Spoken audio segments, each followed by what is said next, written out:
Welcome to the Comedic Cosmos.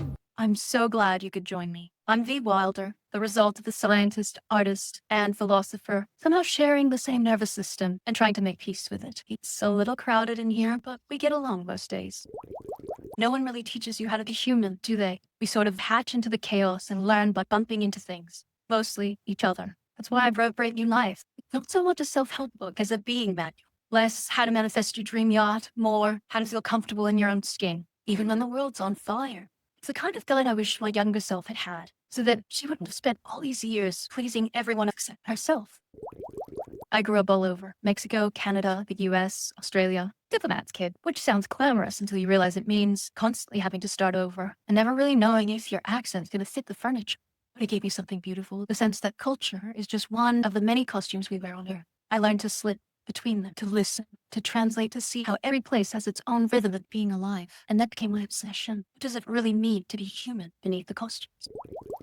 Here's the first thing I discovered. We don't see the world as it is. We see it through the architecture of our own minds. It's like living in a house built by your ancestors, teachers, and a few random Instagram quotes. Some rooms are elegant, some are haunted. And your beliefs and ideas are just pieces of furniture we keep tripping over. I realized I could rearrange the rooms, that my beliefs weren't walls, they were movable. So I started renovating. No sledgehammer needed, just curiosity, honesty, and a few long walks with my feelings.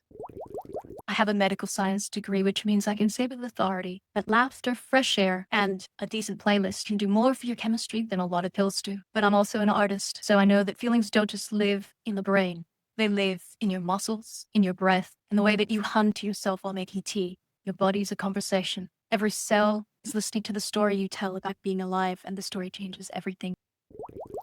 We're very good at survival. We've been rehearsing it for millennia, but at some point we forgot how to live. We replaced curiosity with comparison and called it ambition. So here's a new arc of evolution. Survival to ease with survival. Freedom to choose, to create, not from fear of not being enough, but from the sheer joy of seeing what you can do. To make money, yes, but not as a replacement of living meaningfully, but as a byproduct. It's the difference between playing a sport because you want to win, playing it because the movement itself makes you feel so good.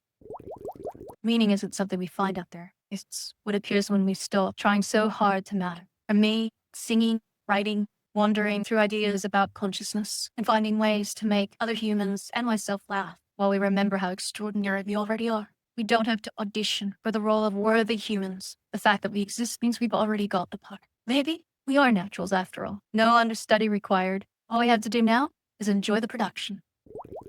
So here's your first file of possibilities entry.